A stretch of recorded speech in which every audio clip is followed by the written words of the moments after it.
القاهرة تقدم صورة ورا صورة تكمل الصورة، والصورة من بلدي،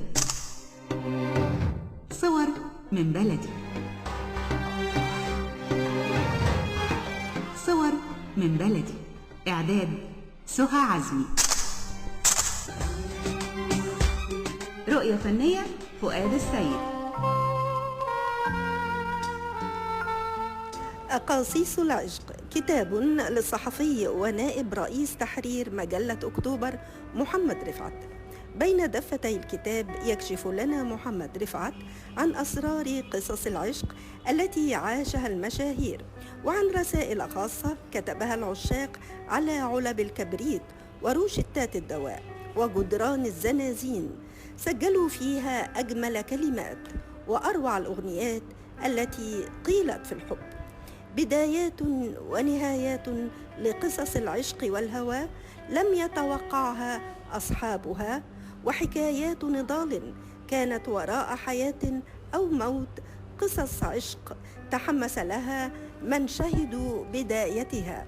أقاصيص العشق كتاب يخبرك صديقي العاشق أن الحب لا عمر له ولا شروط ولا يوم محدد للاحتفال به، فالعشاق أيامهم كلها حب.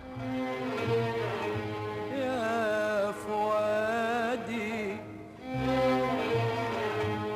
يا فؤادي لا تسل أين الهوى،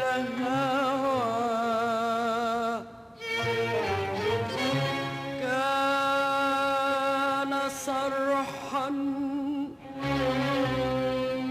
من خيال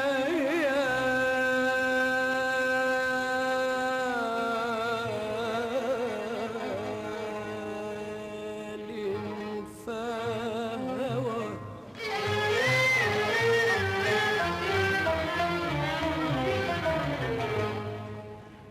اسقني واشرب على أطلاله واروي عني طالما الدمع روى. كيف ذاك الحب أمسى خبرا وحديثا من أحاديث الجوى. الحقيقة انه المسألة ابتدت على الفيسبوك، وانا يعني ابتديت بقصة او اتنين في البداية، رغبة مني في ان انا اغير المود العام او المزاج العام السائد اللي احنا دايما بنتكلم عن الهموم وعن المشكلات وعن كذا. فحبيت ان انا يعني اغير شوية والجأ الى الكتابة الرومانسية او البحث عن قصص الحب الرومانسية. وبعدين لقيت صدى جيد في التفاعل مع هذه القصص على الفيسبوك، فعملت صفحة يعني سميتها أقاصيص العشاق، وابتديت أنشر حلقات لقصص مختلفة، قصص حب بين المشاهير. وبعد كده فكرت في ان انا اجمع هذه القصص في الكتاب اللي صدر يعني بعنوان أقاصيص العشق، اجمل قصص الحب بين المشاهير. أكيد كان في انطباع عام عن الحب بين المشاهير كان موجود عندك وانت بتبتدي الكتاب. الانطباع ده إلى أي منتهى وصل؟ الحقيقة انه معظم قصص الحب بين المشاهير انتهت نهايات دراماتيكية ونهايات حزينة، ومعظم هذه القصص كان بيغلب عليها يا اما الحب من طرف واحد، يا اما انه بيحصل خلاف في النهاية وقصة الحب لا تستمر.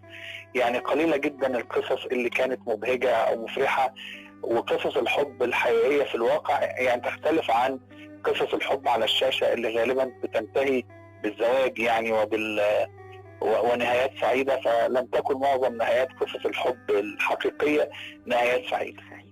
يقولون الأذن تعشق قبل العين أحيانا. كيف أثبتت قصص العشق صدق تلك المقولة، خاصة مع توفيق الحكيم والسيادات وسوزان وطه حسين؟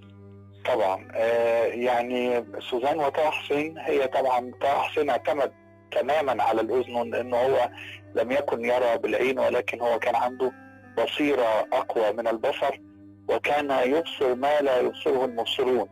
وحينما استمع الى صوت سوزان اللي كانت زميلته في الجامعه لاول مره، دق قلبه واهتز وجدانه لسماع هذا الصوت الجميل، وكانت بدايه لنشأة قصه الحب بينهم.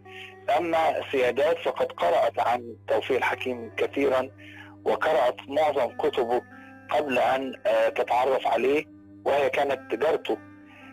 واول حوار بينهم كان بيدور حول كتب توفيق الحكيم وثقافة توفيق الحكيم وفلسفة توفيق الحكيم، وهذا هو ما لفت نظر توفيق الحكيم إليها، بالإضافة طبعا إلى جمالها الأخاذ وشخصيتها الكاريزمية الجميلة. الحب لا يخضع لأي شروط. تلك المقولة أثبتها تماما أحمد رامي لما شاف أم كلثوم لأول مرة وقال يا باي دي فئية مش مطربة، وتحول هذا الانطباع إلى حب جارف من طرف واحد. قصة أحمد رامي وحبه لأم كلثوم نموذج يعني صارخ على الحب من طرف واحد والفناء في الحبيب. أحمد رامي حب أم كلثوم منذ الوهلة الأولى التي وقعت عيناه عليها، رغم أنه في البداية كان مندهش جدا من مظهرها، لأنها كانت ترتدي يعني ملابس أقرب إلى ملابس البدوي يعني. لم يرق له هذا المشهد في البداية، لكن عندما غنت اعترف أنه لم يسمع مثل هذا الصوت الملائكي، ولم يطرب مثل هذا الطرب منذ أن استمع إلى المطرب القديم سلام حجازي.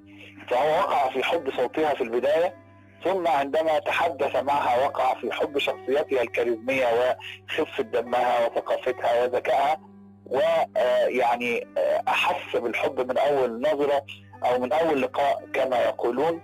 وبعد ذلك كتب أغنيات كثيرة جدا طبعا للسيدة أم كلثوم، وكانت هي أيضا تكن له معزة خاصة، وكانت تخصص له يوما خاصا في الأسبوع تلقاه فيه ولا تلقى أحدا غيره، وهذه مكانة كانت تختص بها. والحقيقة أنها منذ يعني لم تقل له أنها تدخلت أكثر من مرة ليحصل على حقوقه كموظف، لأنه كان موظف درجة 5، رغم أنه حقق شهرة كبيرة جدا كشاعر، وقابلت وزير المعارف عشان تتوسط له انه يترقى الى درجة اعلى، يعني وصنعت له كثير من الصنائع دون ان تقول له. اما فكرة الحب اللي كان بيشعر به تجاهها من طرف واحد، لما سألوه وهو يعني كتب ذلك في مذكراته لماذا لم تتقدم للزواج من ام كلثوم وانت تحبها كل هذا الحب، فقال يعني كيف تتزوج الهرم او كيف تتزوج نهر النيل. يعني يبدو انه كان يشعر انه اذا تزوج ام كلثوم فان جذوة الحب ستنطفئ، وكان كل من يحيطون به حتى زوجته تعلم تماما ان ام كلثوم هي حبه الاول والاخير، وكانت والدته ايضا تعلم هذا. ولكن ام كلثوم بذكائها استطاعت انها يعني تزيل هذه الغشاوة وتصادق زوجته وتعقد معها يعني علاقة جيدة للغاية. ولكن بعد أن كتب لأم كلثوم بعد زواجه وبعد أن أنجب الكثير من أبنائه يعني كتب قصيدة جددت حبك ليه، فأحست زوجته أنه عاد، وأحست والدته أنه عاد مرة أخرى لحب أم كلثوم، وهو ما نساه تماما. ولكن الحقيقة أنه ظل 50 عاما من عمره عاشقا ومفتونا بأم كلثوم.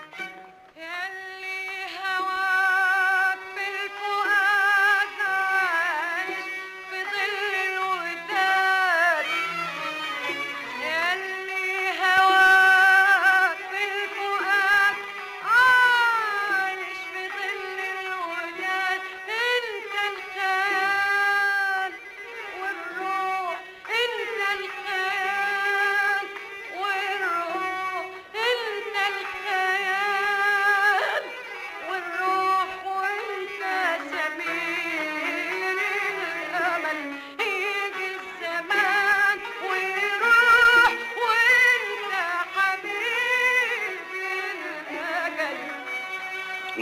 تكذيبي طبعا رائعة الشاعر الكبير الراحل كامل الشناوي التي كتبها في المطربة العظيمة السيدة نجاة، وكان يحبها أيضا حبا جارفا من طرف واحد، وكان أكبر منها في السن بكثير، وكانت هي ما زالت يعني شابة صغيرة. والحقيقة أنه شعر بغيرة شديدة جدا لما استشعره من حب نجاة للكاتب الكبير الراحل الأديب يوسف إدريس، وكتب هذه القصيدة يعني إحساسا منه بالغيرة، قصيدة لا تكذبي، ويعني تلاها على نجاة في التليفون وهو يبكي وينتحب حسبما ذكر الصحفي الكبير مصطفى أمين في مذكراته، وكان ينتحب وهو يقول لها كلمات تلك الأغنية، ولكنها قابلت يعني ذلك بمنتهى اللامبالاة وقالت له يعني والله دي غنوة أو قصيدة حلوة يا كامل أنا هغنيها، وفعلا غنيتها. لا لا لا لا تكذبي إني رأيتكما معا ودع البكاء فقد كرهت الأدمع ما أهون الدمع الجسور إذا جرى من عين كاذبة فأنكر ودع إني رأيتكما إني سمعتكما إني رأيتكما إني سمعتكما عيناك في عينيه في شفتيه في كفيه في قدميه ويداك ضارعتان ويداك ضارعتان ترتعشان من لهف عليه تتحديان الشوق بالقبلات تلزعني بصوت من لهيب بالهمس بالآهات بالنظرات باللفتات بالصمت الرهيب بالهمس هذا فيما يتعلق بلا تكذيبي.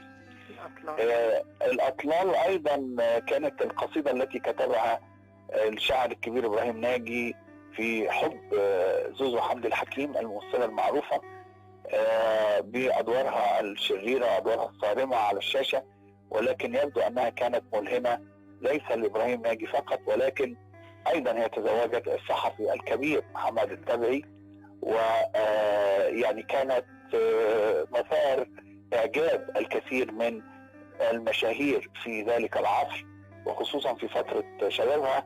ولقصيدة الأطلال قصة يعني غريبة تحكيها هي بنفسها في مذكراتها، وتقول إنها كانت تتردد على عيادة الدكتور إبراهيم ناجي هي ووالدتها، لأنه كان يعالج والدتها وكان يزورهم أحيانا في المنزل ليعالج والدتها، وكان يكتب على ظهر الروشتة أبيات من الشعر يكتبها في حب زوزو حمد الحكيم.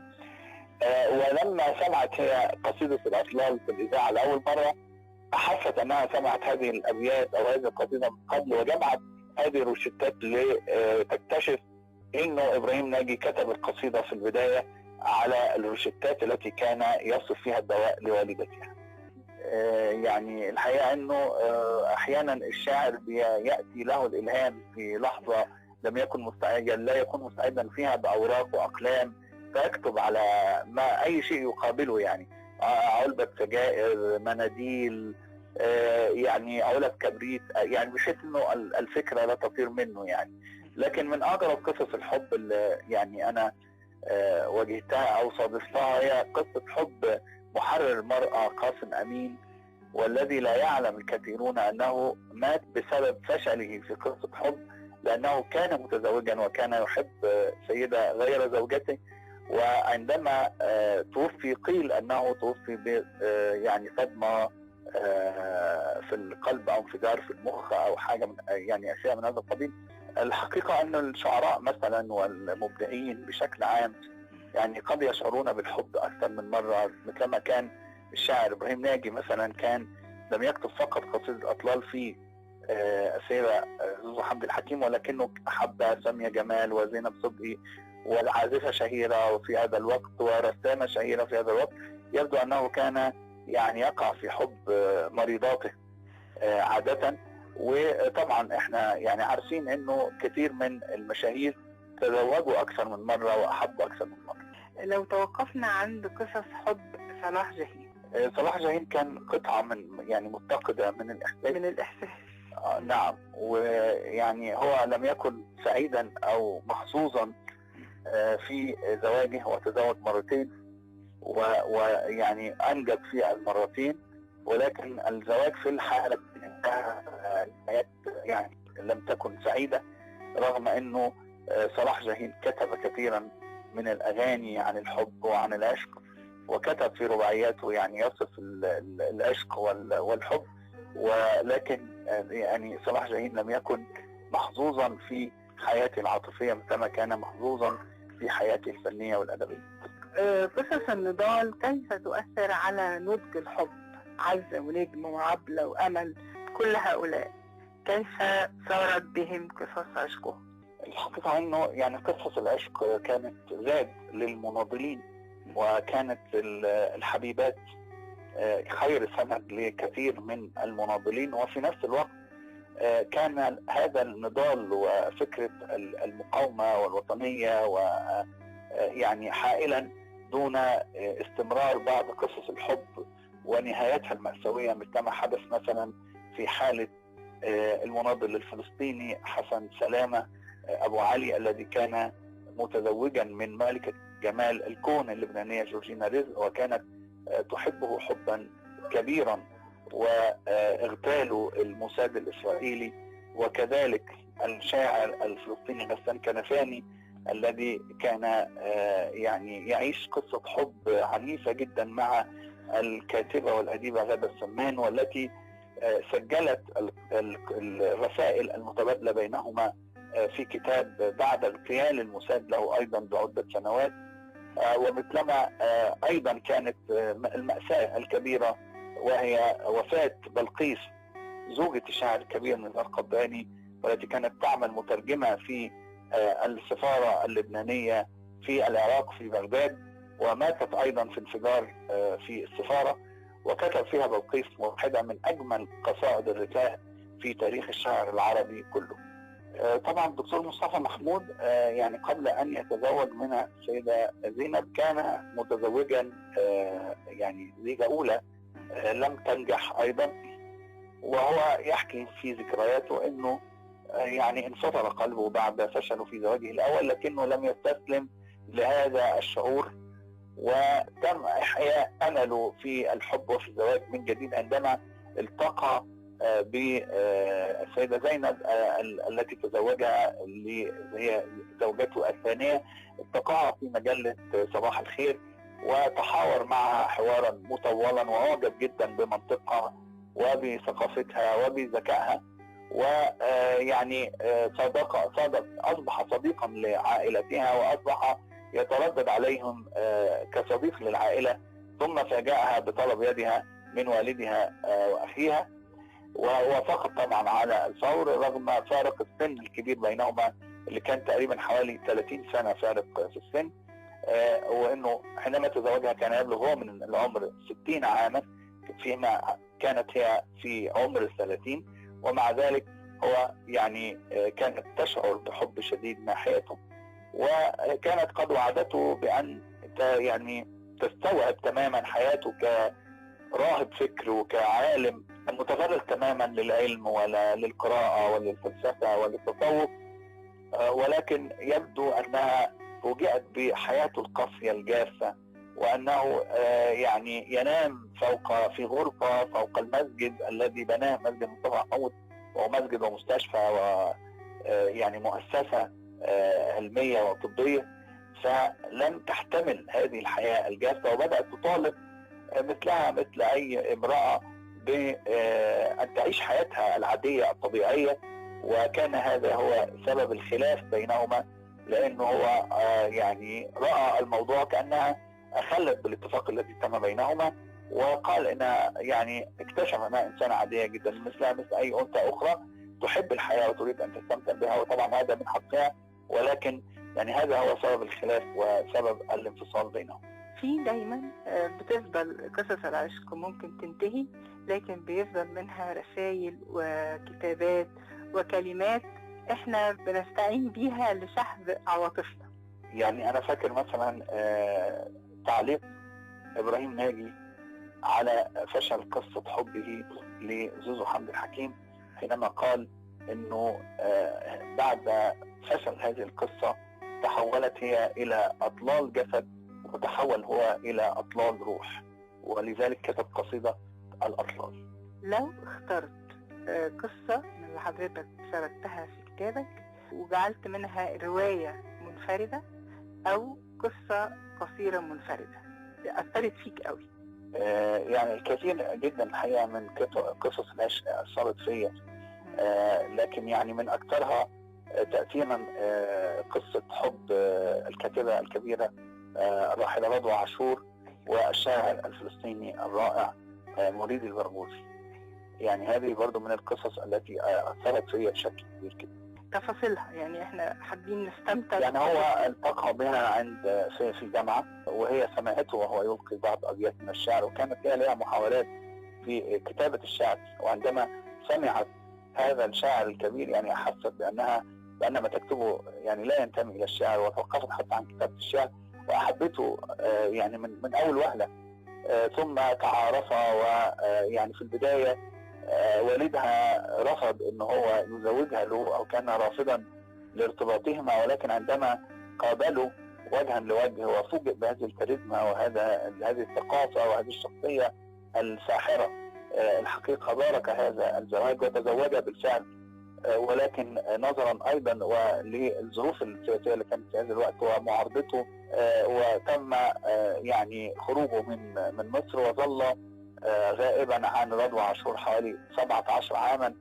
يعني أحست فيه يعني بالغضب الشديد وبالشوق الشديد، وظلت حتى وفاتها يتورد يعني وجنتاها تتورد وتخجل من من من من من ذكر قصة الحب العظيمة اللي كانت بينها وبين زوجها الراحل مريد البرغوثي. فهذه برضو من القصص الحب البديعة التي أثرت فيها تأثيرا كبيرا. الحب في أقاصيص العشق هو إيه؟ الحب هو الفناء في الآخر، هو التضحية، هو التوحد، هو الانسجام، هو يعني أشياء كثيرة جدا يعني ومشاعر كثيرة جدا من الصعب جدا إنه يتم التعبير عنها حتى بالكلمات، تعجز الكلمات عن التعبير.